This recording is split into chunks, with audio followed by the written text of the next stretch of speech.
Hello, this is your host Akhil Navluri, and welcome to a brand new episode of the Techospace podcast series. In this podcast episode, I'm very much honored and thrilled to welcome one of the most pioneers of AI, and he happens to be Mr. Christoph Nützel, who is the head of data AI and and technology at Futurice Germany. Now, giving a insight about, or let's say a spotlight about Futurize. Futurize is a company that's completely into the IT services and IT consulting, who goes on with the slogan, empowering the world to act. Now, talking about my friend Christoph, Christoph is based out of Munich, Bavaria, Germany, or let's say how the locals call Germany as Deutschland. He comes from there. So, Christoph, it gives me an absolute pleasure and honor to welcome you to this podcast episode of mine, and I'm really looking forward for having a great conversation, especially on the lines of AI. So, how are you, and how was your vacation? I heard you just had a bike trip, so tell me more about that. Thank you for the invitation, and I'm also honored to be on your podcast. So, looking forward to our conversation. Yeah, indeed, I had a nice bike tour, and also like biking here from Munich to Vienna is always a pleasure. It's during the Alps, it's the spring is arriving, always quite beautiful. Although I have to say the wind was not always blowing in my favor. So let's put it like that. And but it's a good night, a good was a good time over the Easter break and the times and days off to really calm down, reconfigure the brain to start new adventures. And now suddenly it's May, time is running, and yeah, so that's life. Understood, understood. I think, when you're talking about wind, it actually relates to the weather here in Melbourne, because the wind is always not in our favor here because you get a lot of winds from Antarctica. So we feel like, we're almost close to Antarctica in that way. So there is a relatability quotient here going on for sure, Christoph. Yeah, a weather side like Munich always prouds itself with being the northest city of Italy. So we usually Okay. have quite warm and nice summer times. And Hmm. last days were a little bit cold. Today it's getting a little bit warmer and hopefully getting out like yesterday, 8 degrees, on Monday, 7 degrees Oh God. Celsius.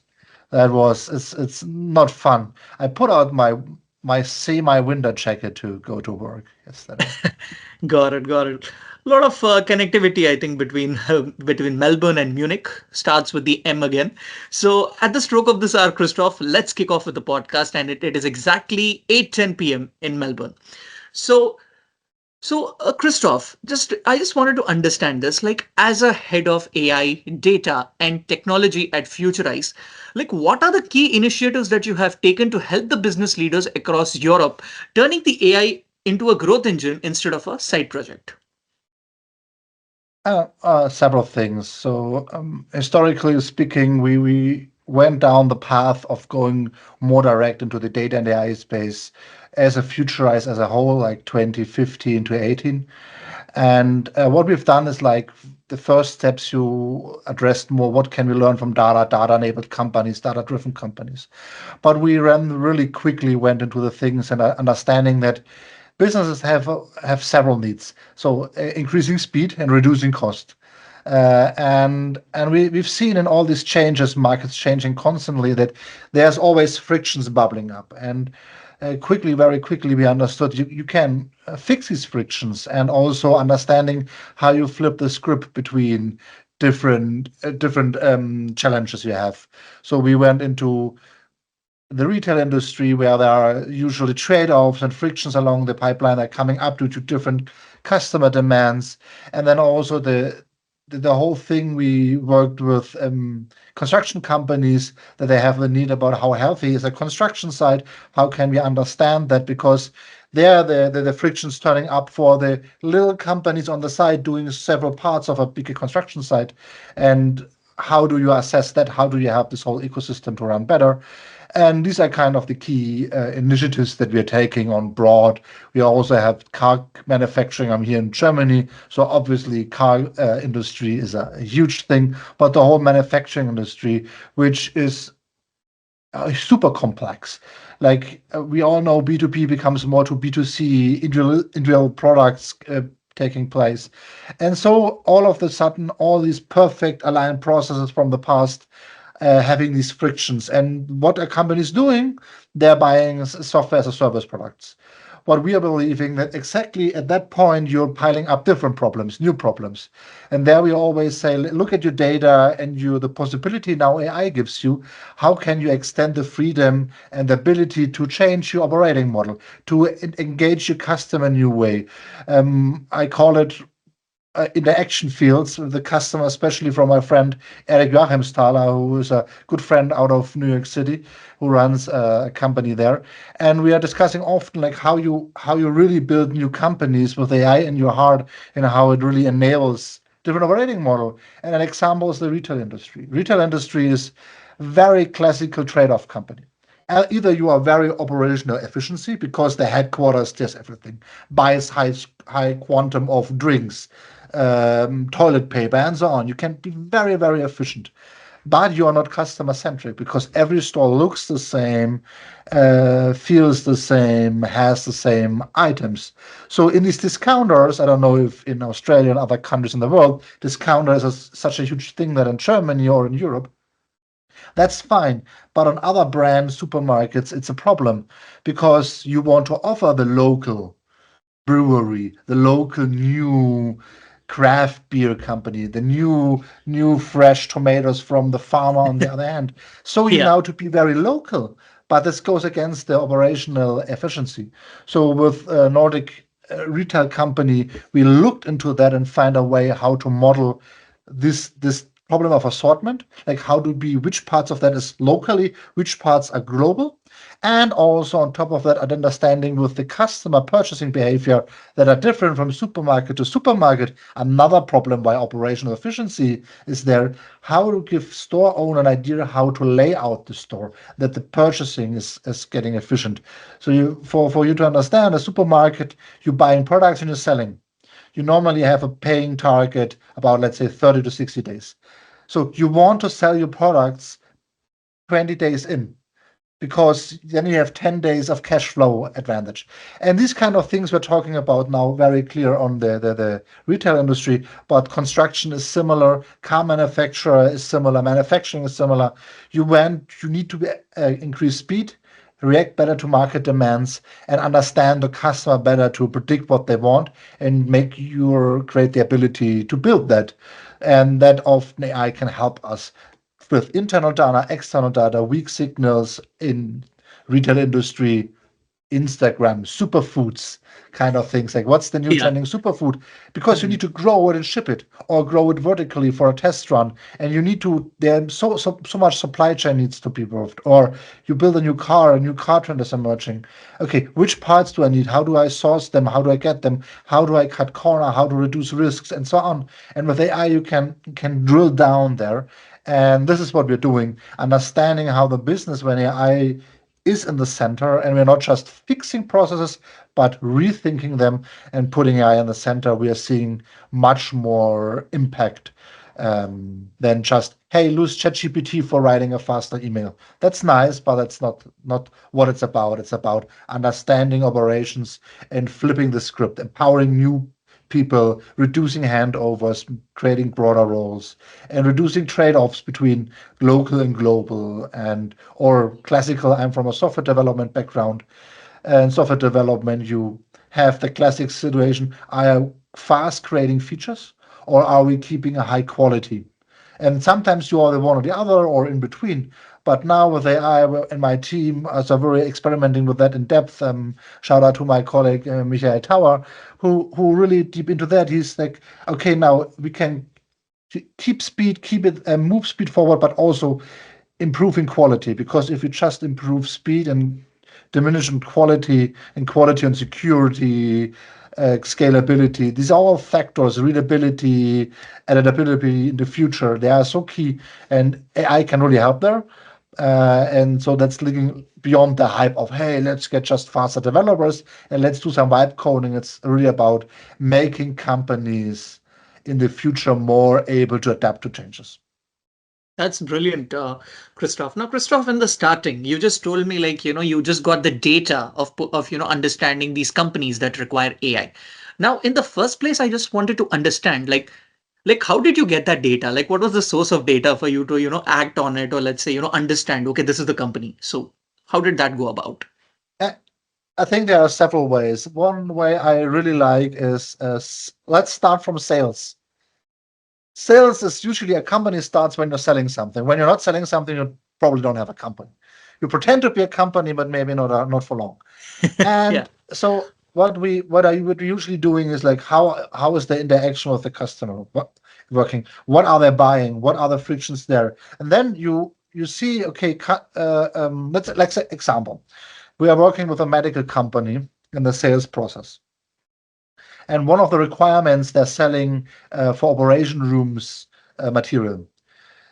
Package size is a crucial topic there because they need to be fitting with the other tools they're having, with the operation room layout. The things need to be accessible because if an emergency breakout or the whole operation keeps in a flow, you really, really need to fit all of these requirements. And then, okay, we need to apply to what the customer wants. And then we build stuff, we buy stuff, we package it somewhere.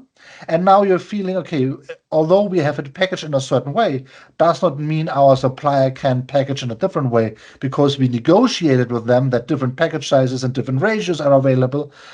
And if that's not just in your systems and you press the button and it says, no, we have it only in these sizes, oh, how do we solve the problem?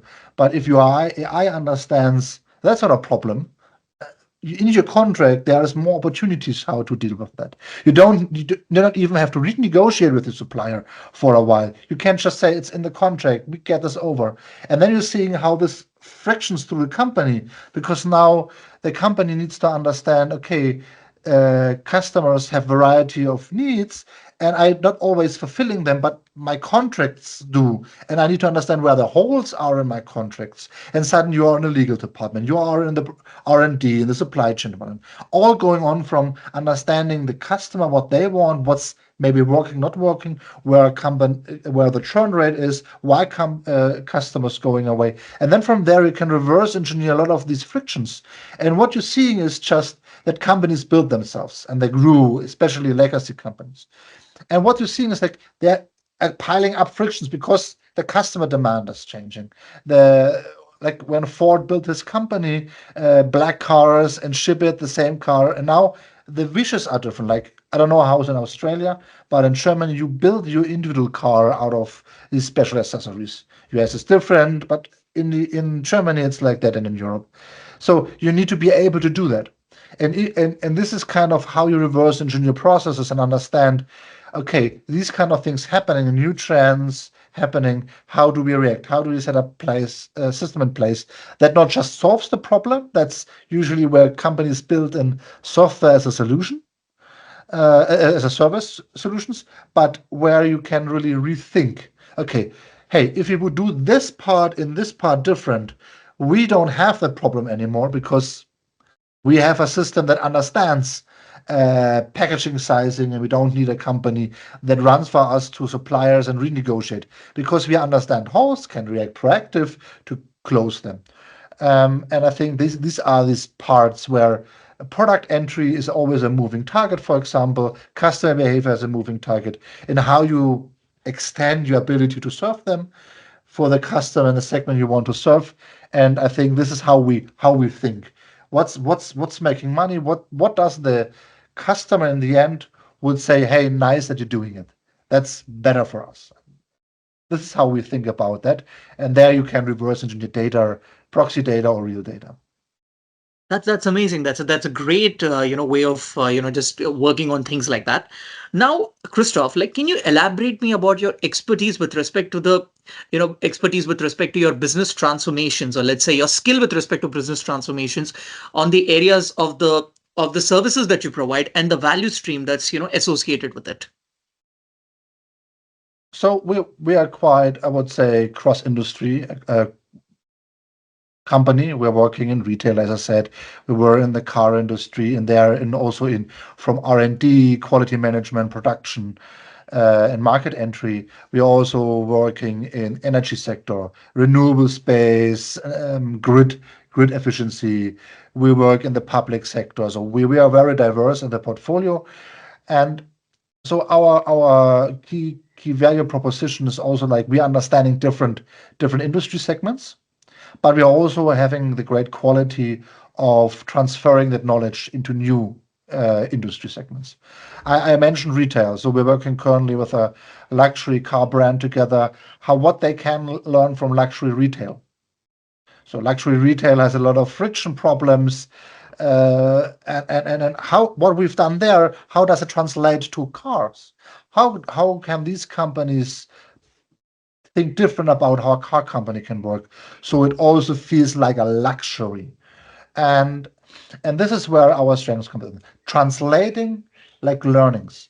I spoke about the retail industry, this trade-off between global and local, a thing that is super relevant now for car manufacturers, especially the German car manufacturer that surfing worldwide, and the needs diverge. You see, the Chinese are a huge purchaser of cars, or let's say it looks like that, and but they're having a very different taste. You're having a very different taste in Europe. You have a very different taste in the Americans, and and now you have three global markets that are very different. So again, global versus local considerations. Which Yeah. parts of the car and how do you design them and where you ship them becomes them, and on which conditions you ship cars and so on. And I think data and AI can help there. And this is where we really see our value add. And these business transformations are always like one of two things. You either having not only two things, but the mainly the things we're carrying is you have a new product or service you want to bring to the market. So how do we set up that? This is where the business transformation of us comes in, where we help them with a knowledge of, let's say, a retail industry or a OEM industry, like bring new services to life. We did it for Bosch Power Tools, for example. How can they extend from just selling drilling machines to also the service around that? On the other hand, you have like expanding the market reach. Like, let's say you are selling certain products, let's say in Germany cars, and then you saying, I want to also sell them in China. We can help you with that as well. Like we've done that and understanding how which hurdles are there. So we are not a brand agency that makes the market entry, but what we can help there in this part of the business transformation is also which kind of enabler, technology enabler you need. It's sometimes the data technology and AI technology. It's sometimes just another thing, a platform you can do something. We help the car manufacturer actually to bypass and understand better regularity about certification of cars worldwide better and react faster so they can ship cars on scale with the whole portfolio to all the world, especially in the late 2010s and early 2020s, where this was a question where the legal requirements changed overnight in a lot of countries. And so we help them to be able to fulfill that.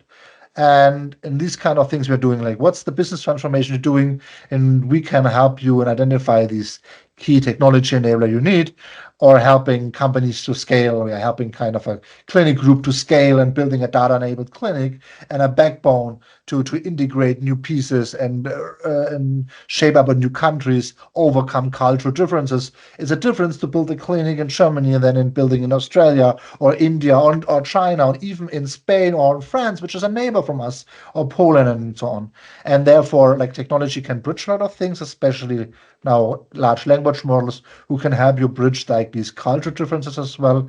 And I think these are the things that we are usually doing. And yeah, so we're trying to stitch a lot of things together for companies in order to expand the service portfolio or market reach. That's perfect, Christoph. Now, Christoph, when you were talking about retail companies, you said something with respect to friction problems.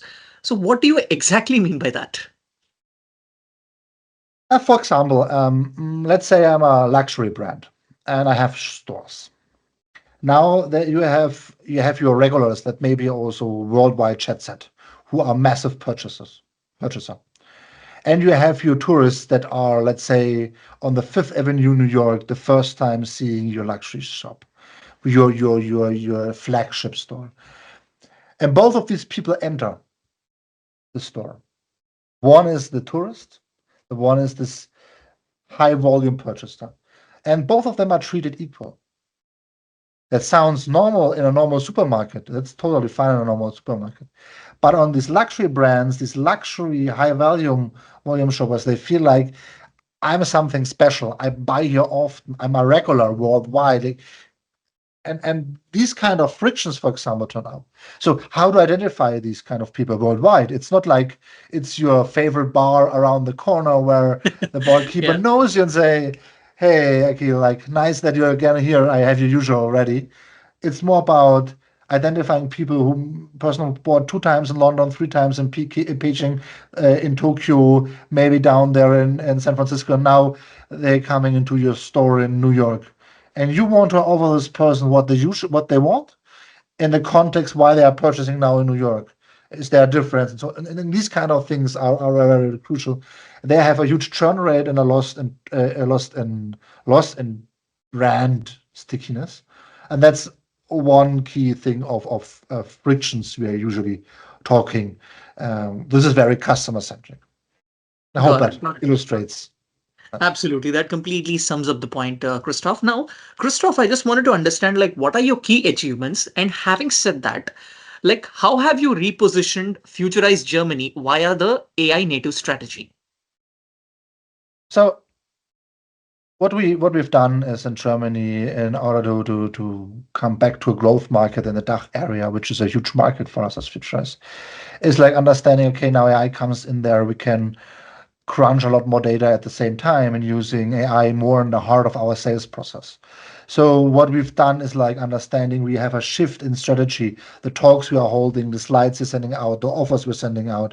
And we understood very quickly that this information is not only good to be created quickly, we help AI to identify the right slides, the right talking points, the right people to take to a customer, but also summarizing what the customer in general needs, what the vision is, but what also the people that we are talking to, how our information feeling, the talks we talked before, like shapes the next discussion. But also, like when we're sending over slides to multiple customers, we have now a very good overview of what the market demands. So we're getting also when we're talking about, let's say, about all of our customers constantly and sending over slides. Sometimes it's an offer, just sometimes it's an inspiration. We're getting a good feeling of all the things that we're doing in the group and all the market we are serving and getting an intermediate feedback that was helpful. This is what the demand is. So we see what we are thinking and what the reality reflects to us. So we are getting also able to adapt quicker. So instead, the classical strategy process is, let's say, a quarterly with OKRs and year-long process. And still, you need direction and a lot of building blocks. But what we are able to understand nuance changes in the market. Something that my colleague Kay and I currently discussing is, okay, we've seen more and more the need for people building AI, production AI.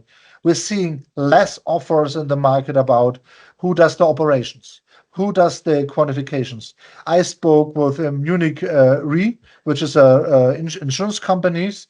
They are starting now a new business line and establish it quite a bit that assesses AI models, how and in which way they can be insured and stuff like that. And then you can see that this is now different. The discussion from AI proof of concept end of 2022, early 2023, moving into production systems now. The last 1.5 years, you're building not just proof of concept, like really production ready things, as said in supermarkets, OEMs. But now we are seeing more and more companies understanding because we are also nurturing them. But okay, how is the operation running? How I keep a model out? How keep it running quite well? How do I avoid data shift? How do I avoid this? How is the operation running? How do I upskill my people? How do I set this in place? So and with all these discussions, we are shaping parts of our offering new, which we haven't had because we are also in real time exploring the space together with our customers, their need and their consumer needs. And that's the nice with AI. You can now have a real-time understanding about how your strategy shapes in the market and understand where are opportunities and where maybe also demand is forming that's hidden in plain sight. And this is what I started in Germany together with our MD Sven and Bibi, where we really looked at let's go all in and then that in some way and really run more and more AI tools together to find a pipeline that really rethinks and repurposes how we win business. That's splendid, Christoph. Now, what are the key strategies that you have taken to integrate other technologies instead of AI? that that you're using in-house within Futurize and the other industries as well? Like what are the technologies? Can you just name them and brief about that? Yeah, so we for our own technology, like I think we talked in the past about that, like talked about the Corona times. We used IoT sensors quite a bit for censoring who's in the office. It was more to regulatory reasons, and it was practical. It was also playing ground, trying out who's there, creating a smart office, like where's where, how can the people find themselves in the long run. Now we are used kind of this, and when we're looking at clients, we helped a company called Fira in their construction work. Usually they are like monitored by video cameras. We help them to connect with more sensors, especially to understand what's really happening at construction site, because that's not that clear as you might think. Oftentimes, let's see the people who put in the floor coming to the construction site, and they're Yeah. saying, "Hey, your heating system is not installed. Like we cannot do anything." And they're going home, and so construction site is delayed. The small companies serving this construction site could have gone in this time to another construction site. And understanding that this costs money for so multiple of reasons, especially small business who run a very cash flow business, like money in, money out, very intense, and they don't have time to waste on not ready construction sites. So we could help them identify the needs to better understand where are certain construction sites and where it's worth checking. Hey, we should go tomorrow to this construction site. Let's have a call if they are ready, or find out the other information. And we help with IoT sensors to maybe check certain parameters like, okay, tomorrow this company should come. Could we check if they should really come? And also for the construction firm is they're seeing now delays piling up. They could also reschedule appointments. They think, okay, the heating company, yes, they came, they were just 5 minutes there. Don't know what the problem was. We need to figure that out, but we can tell the other 5 companies to not come tomorrow early, and they can adjust their planning, and so on and so on. Right. And that's a way we help technology to shape a lot of other things. We help in the flying industry around understanding the packaging of airplanes. So you're flying from one spot to the next spot. Let's say it's not a full over the whole planet flight. You have the challenge that how much food do I need to restock. So we built in like small devices with IoT devices again, and then sensors to measure the weight. And because with the light sensors on one each of this car, that was easily to make, and out of that we basically help them to restock faster. So you starting to land, the data is transmitted because now nothing is being sold or given away anymore. You Yeah. can send the accurate number. They can pull it to the airplane, because what they've done in the past is they're landing, they're counting, and they're ordering. But now this restocking is faster. You can bring planes closer together, and planes only earning money when they are on the street. And this is where we brought technology in, or we used like real-time platforms for Bosch Power Tools. Bosch Power Tools is like this huge drilling manufacturer, like Bohrmaschinen. I don't know only English German word, but we understood that very quickly when they understand more in real time how people use these machines, how especially in huge construction projects, because that's the main market for them. Yeah. It's easier for them to offer certain services around that. They can better build better products real time and offer them, ship them at the right space before the customer demands. So construction site needs to move forward. So the faster you tools you get, the better you are prepared against the competition.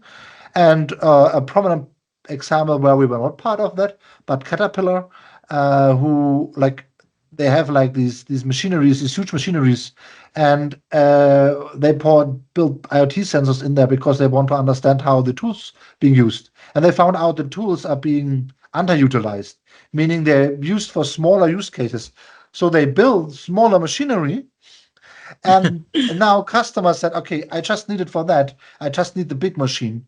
So they brought in a new product and made a huge profit on that. So this is where now not our example, but how we connected different sensors. And I strongly believe that real-time data can really make a difference in businesses, especially in these where you have high competition. If you really understand what's happening at the demand side, you can react on the supply side in a fingertip, and that's a competitive advantage like no other.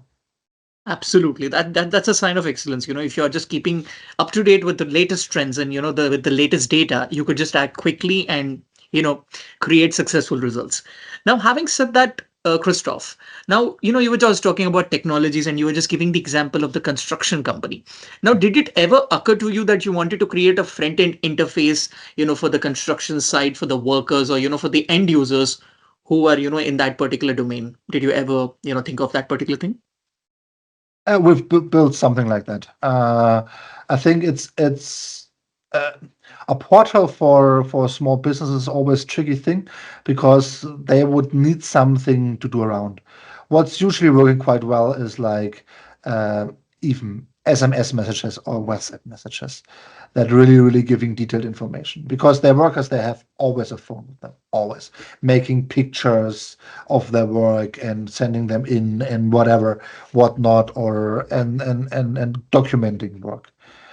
And what we've done is not a dashboard for them. It's, I think, more of communications channels for them to Mhm. understand. Because Indeed, yeah. they don't often have the infrastructure. They maybe have a laptop, maybe have an old one, or the laptop is just being used by the wife or the son who makes the accounting in the background, and the guy running the company is like on construction side to construction side, especially the smaller ones. The bigger one, it's different for sure, and they're having their systems, and they are like our suppliers that are doing that already. So we did not went into that. We just open up the data that they can use it, because our forte is like more this data and this operation model change. But for sure, we would be able to do so. We are also strong, very strong on user design, user centricity design, and having a strong design team that is very well integrated with our technology and data team. So but in this case, we have not done it. We've done it for other companies like Bosch, for Fira, as said, in other ways, like how do you show a dashboard? How do you show information? Information design is not that easy as it may sound. Indeed. Now, when we're talking about the dashboards or let's say the front end interface, right? Like what was the back end technology that you have, used to just, get the thing started? Uh, uh, a good question. I'm not part of every project, but in some cases, like in quite some cases, we used like a microservice architecture that is based on a Kafka streaming, so we can send real-time data and update everywhere around the system at the same time. That's something that we've done quite a bit, especially in these, let's say, more real-time needed things. We've done quite some data work and dashboards where we brought together sales, production, and market and R&D in manufacturing companies, being a car or other laser welding machines, where it was more important to not to have the real-time data, but to have at least some of close to reality data, but where their understanding of data, like the engineer thinks different than the salesperson, than the people organizing production lines. And then how do you bring the data together where they all talk about? It's like very early R&D data, how to highlight them, how do you use not generative AI, although we are now moving in this direction, but models to predict how the end result can look like, in which ranges, and how that influences sales opportunities, especially cars that need to manage fleet consumption of energies. How does it influence them? Or manufacturing, okay, we have a broad range of regularities in laser welding to understand, and customers using the same laser for different purposes. What does it mean if you're doing this and this and that? How do we assemble? Which kind of suppliers? What's the price pointing? What's the price pointing we can justify on the market? And all of these things are intertwined. And usually what will happen is a linear process with a lot of rework. And we brought it together into one process at one tool, and increased clock speed by having shorter alignment cycles on real-time data that the other person can understand because it's in their data model in their language. And I think these kind of interfaces we've done a lot, all customer friendly interfaces like with Bosch, like how do you inventory management, or we built some for a healthcare startup, their fitness app. How could we make it as lean as possible? And And I think platforms you're using are depending then on the use case. Is it real-time data or is it like just pulling out of a backend like with an API call? That's very different. Like sometimes we have push, sometimes we have pull mechanism in place. Yeah, absolutely. Let's say, Christoph, that the data that you have got is not cleaned, or let's say it's not properly cleansed data. So in that situation, like what are the things that you do? Or let's say what are the initiatives that you lay out to make the data much more cleaner, or let's say to be used on a wider scale? Do you use anything like an ETL kind of a thing, or let's say data warehousing kind of thing that Uh, that it happens with depends them? a little bit on the client side, that the client strategy or the client, especially client use case. But I would always like emphasize here is you can use both of them depending on the use case and whatever. But what you really, really need to think about is getting the experts of the data in one room. My example is always like, let's say you want to sell your house and you just have the data points of the quality of the building and the furniture you're selling. It is a different if you're selling your house in Munich downtown or somewhere remote in Germany or in the world where it's just cheaper to live. The house price is very much different. So you also have to understand that data has like has a capability to explain something. So what we're usually also doing is like if you're having messy data, first also understanding what the data is at this moment staged already able to tell you what is in there. And very quickly we find, yeah, there is some messy data and we need to clean it. And it's sometimes not that hard, but the quality does not allow for certain predictions that maybe Yep, look nice on paper, but the exactly. amount the company needs to invest to get the data quality high is unproportional. I'm just currently thinking about the case where they would have needed to hire 5 more employees, build 3 more Hmm. dashboards, interfaces, talk with 10 of their suppliers to get a data point to improve something on a minor scale. And I said like so we all understand that's like a bad business case to do so. And I think these are variable questions in just to, hey, let's clean data and then we have this nice case. But when the expert says, yes, we need a huge effort to clean and get the quality right, and then I don't think that the improvement of our prognosis is getting really better, that's a no-go. Therefore, that's the first part, and then data warehousing cleaning. Like we're doing a lot of ETL stuff as well in data warehouses, and it's the data quality is always a topic, but understanding what the problem of the data quality is and why it's a problem or if it's a problem. Sometimes you have problems with the data, but it tells you not to 99.999 accuracy the right thing, but to 98%. But when you're not doing anything, it tell you are at 70%. So it's a win. So sometimes you need Absolutely. to bring in the perspective really. What does it mean? And I always say, think from your end customer. What the end customer make a difference? And if it says it's a difference, and sometimes it's not the perfect solution that they're getting, but it's better than we have right now. Let's start from there and then figuring out again like this reverse engineering. We have something, customer says, okay, now this is what be nice, and then we can solve this party. But getting just a data Exactly. perfect, just the perfect data for the data perfect is bad. Like you need a case where it's worth investing. That's a pretty right approach, Christoph. Now, Christoph, look, I just wanted to know this. Like, how has Futurize company and its clients been looking at the present and the future with respect to the innovations that have been taking place all these years? Are very, very, very open-minded. We need to understand that Futurize is now having its 25th birthday this year. So Okay. we were founded 2000 in Helsinki, Finland. Out of from 4 founders, 3 still in the company, and they're coming from academia and research. And when we all, maybe some of your oldest listeners, viewers, relate to that, the, back in the 2000s, there was a huge topic around world hunger, but also at the same time the web boom, the dot-com bubble that was about to burst, and people were hyped on the internet, on technology, and there was a very positive perspective also on technology, also greedy one, but also technology one. So And the four founders said like, hey, like we believe that with technology we can create a better life for everybody of the planet. That technology has its power and had its power in the past. This is why the company has its name. It's called Futurize, Future and Rise. Future meaning the future. They are very positive on the future. And Rise being a symbol for something that is feeding people. That is like a positive sign for people being able to feed. I remember still then in Germany when this huge advertisement was where like these little children with their three rice beans in there.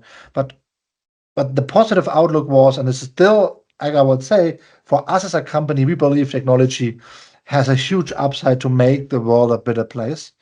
Yes, technology can be misused. It was before, it will be in the future, it will be today. But we believe if we are using our best judgment and our ethics that are very baked into the company, we can really make the world a better place. And this is also how we assess clients, how we talk with clients, being very positive, but also critical about technology. I want to emphasize that we were not a company that hyping on the blockchain hype like this is now revolutionary everywhere because we could not see what's the use case that really makes it for the customer something better. We just have some people who like new things liking it. So there. We are also critical. What's the value add for society and for individuals and society? And out of that, I would say this is the company. This is how we interact with clients, and a lot of our clients appreciate a critical but very open and powerful perspective on technology has impact. And then the company comes from Helsinki, meaning Finland. And Yeah. Finland is not like a resource intense country. So this country as itself is very open to technology. They very much of an adopted country. So what we are seeing in our whole companies really going into new technologies, exploring them, and this gives us an advantage. Like also in the DACH market, we're coming to clients where they're saying, "Yeah, you need to test this technology." No, no, no. We're having this running already with four clients in Finland. We're coming here production ready, and I think this is also how we think about the future. Let's take the best of the world and stitch it together to make the world a better place. That's brilliant, Christoph. Now, Christoph, you were just giving me an example where there were kids and with the advertisement where they're showing like showing the rice grains. So, Christoph, when you were advertising about your company, did you advertise it on a billboard or did you advertise it through newspaper? Like, I mean, what went on with the advertising campaign back then? No, that was an advertisement campaign not of our company. It was an advertisement campaign that the German government did and a non-profit organization did in Germany Okay, okay, around the turn of this millennia. It was very common in Germany. Our company is more present in TV, in Finland and on events there. And Germany more digital marketing to the size of the market.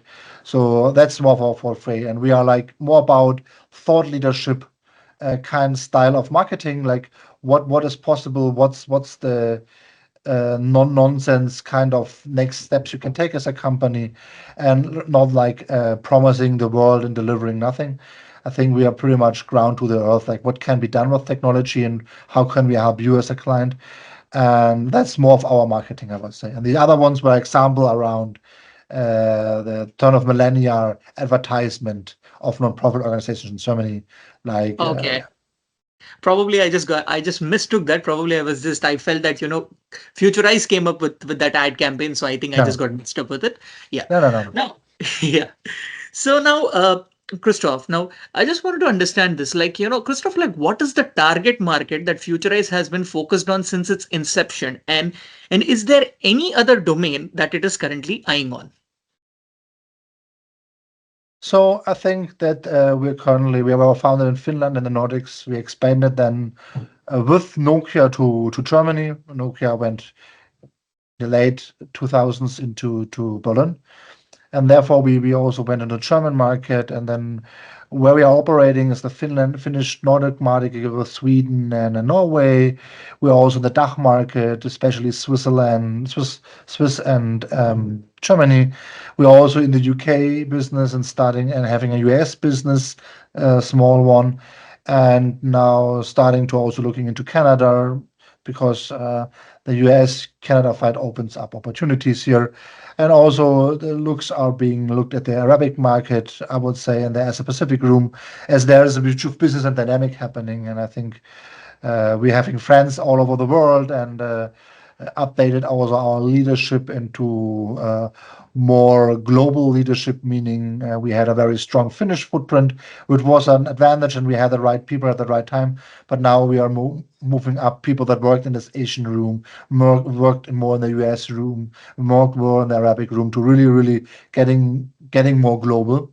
And I think that's the the markets that we are looking at, uh, but not at the same time. It's very deliberate of what's the investment, how we can get there, and what we're doing.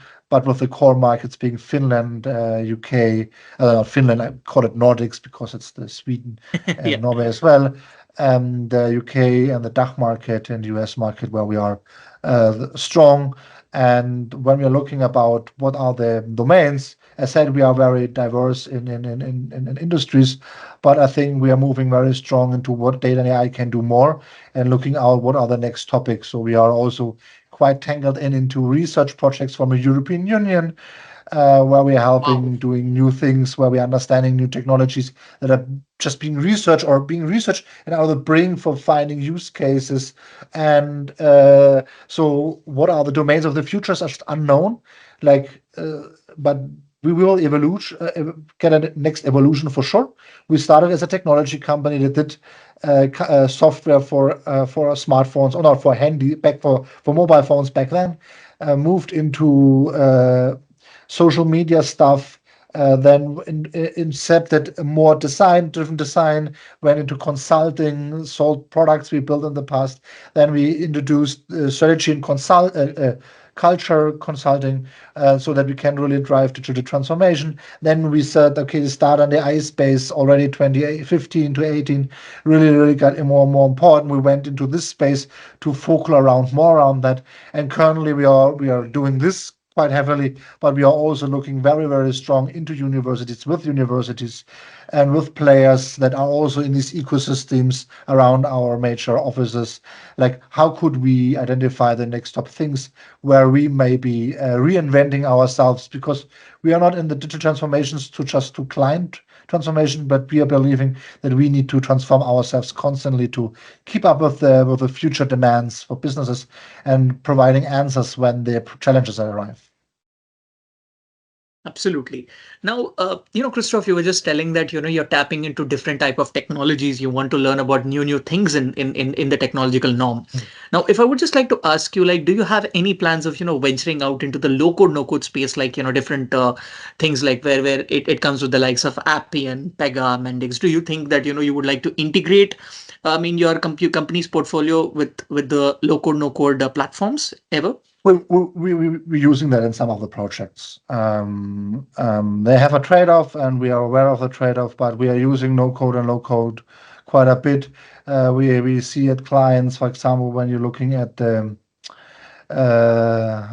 space of like self-serving services, getting like dashboards together, clicking them together, and then connecting data sources together very easily. I think these kind of systems, we help them to make self-serving, because you cannot always start a new project to get a certain Yeah. analysis, a data drill down, or we help clients to build apps being with low code integrations, but also seeing some challenges in that, especially when there are special use cases. When I talked about real-time data integration, Yeah. cleaning data on the fly, analyzing data, challenging data, and then all you kind of incepting an AI model and understanding that, and you have the need to scale it cross-border, being compliant with cybersecurity reasons here and there. And there's reasons why you use low code, and sometimes you're using your normal coding approach. But yeah, it's part of our portfolio. Amazing. So if I would just like to know, like, what is the low code, no code platform that you're using? Would you like to, tell that to our listeners? So Mendix is one of the things that we used, but I'm at Okay. the moment not deep in the topic that I cannot. Like, I know that we used Mendix in the past with healthcare providers, Yeah. but what we are really what people are using, also clients are using, I'm not always having the full overview on that topic at the moment because my focus is clearly on AI and data at the Right. moment, and the other ones are my colleagues organizing, and then I have full trust in my team, so there's no need for micromanaging and understanding every detail. I totally get that. And coincidentally, Christoph, I had a podcast with one of the person in the Mendic space, and he just gave me the entire point. So from you, I would be more interested to know about the AI thing. So no, so don't worry about it. Like if I would ask you more questions on Mendix. Now, Christoph, now I'm pretty much aware of the fact that Futurize is completely integrated and focusing on the domain of AI. But when Futurize started, like its inception happened in 2000, like what was the company that Futurize was using back then? Oh, it was, I think it was C++ what we used mainly. Oh, C++. plus plus. Yes. Wow. I think it was there back there, the stack that they used to develop parts of Okay. software for mobile development. Not mobile development, mobile phone development. So this All is right. transmitting data, encrypting data, and kind of these kind of things. Yeah, So, yeah. but that's changed. Like we changed quite a bit. That's Like when pretty you were good. I starting mean, out as a company, tech company in Helsinki around 2000, you are very close associated with Nokia. absolutely, absolutely. And I'm pretty much, inspired or let's say fascinated or impressed by the fact that, it started with the backend technology of C++ plus plus and it's going all the way to AI. That's a huge leap. And that's really, really, take a bow for that for sure. Amazing. Yeah, Now, it is changing. Like it's yeah. like boring is not an option. Absolutely. Indeed, indeed. You need to, always upskill yourself or, update with the new latest trends as we just, were mentioning about with respect to the data. And technology is no different from that. All Yeah. right. So now, Christoph, before we conclude our podcast segment, let's take a pretty lighter route, and we will go on with the rapid fire round. And now, all this time, I was just asking you, and I was just going through your entire journey where you're talking about AI, you're talking about your key achievements, the key strategies, initiatives. Now, let's take a lighter route about your personal interests, likes. So let's just like kick off with the podcast segment. So, Christoph, like, what is your favorite Bundesliga team? Uh, uh, I think it's FC Bayern Munich, but at a very very close second, it's the FC Nürnberg. Although that's more misery than success. All right. That's good. Now, if I ever visit Munich sometime in my life, like what is the go-to place that you would like to recommend me? I think the Victorian market is something to be there. I like food markets anyway because that's so there's so many things.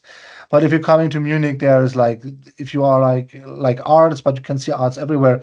But I think what you can get in Munich where you probably don't get it like that is somewhere else is like the beer gardens.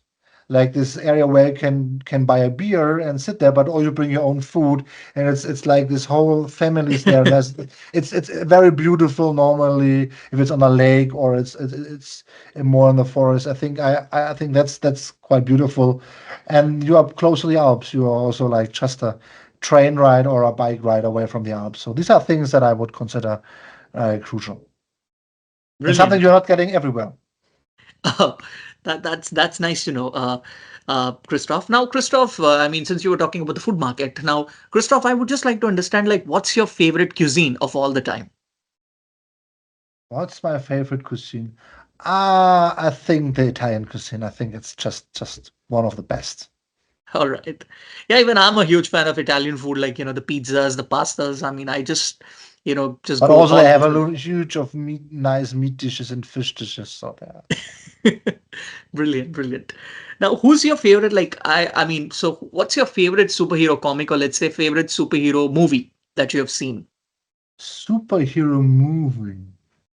I'm not so much in a superhero movie, but I would say what kind of the genre I think I really like quite a bit is more like the Sin City area. Okay. That I like this the dark evil but good hearted hero, and a little bit torn and twisted hero like in Sin City. Okay. That's a pretty good choice. Now heading back to the football thing. Now, who is your favorite? I mean, favorite German footballer of all time? Oh, that's hard. That's hard. although he's a little bit more uh, he was for a while, I think, stuck in Germany. But I think growing up, born in the 80s, it's Lothar Matthäus. I think he was one of Oh, the players that I've seen playing who was this amazing player. He was like not equal to Maradona, but like very, very close in the Italian league in the 80s. I think he is one of the best footballers of all Germany. And I saw him playing in live on TV. And I believe that Franz Beckenbauer and Gerd Müller are on same terms. So that's the other two great German footballers. Like many others there, but these three are the top three. But I saw Lothar Matthäus play in live, so this is why I say him. that's pretty much closer, and you get a lot connected, and you see him as an inspiration. I mean, I've heard a lot about Lothar Matthäus because he was like one of the great players in Germany, and I'm a football fan myself, and I read a lot of football books, and I could totally connect with that. So, Christoph, it was an absolute pleasure, and I just had a great time, conversing with you through this, podcast session. And thank you so much for taking time from your busy schedule and, being part of the TechoSpace podcast session. And, I'm really, really honored and really, really, I mean, I just have no words because the conversation was so insightful, especially the way you were talking about your Germany. I mean, let's say your company's inception with the key initiatives, the strategies. The major thing, that struck me was like, how have you repositioned, I mean, your organization via the AI native strategy? And what are the key initiatives that you are taking to, help all the business leaders across Europe to, use the AI as a growth engine, like something like, like a success thing instead of a side project? And having said that, you have even talked about your key achievements and the difference that you have given me, like what is the friction problems in retail. Now that actually, strikes a chord with me. So once again, Christoph, thank you so much for taking time from your busy schedule, and it was lovely having you. So on this note, this is your host Akhil Navluri signing off, and we will be back with another podcast with another eminent industry leader very soon. Till then, take care, keep listening. Thank you, and danke.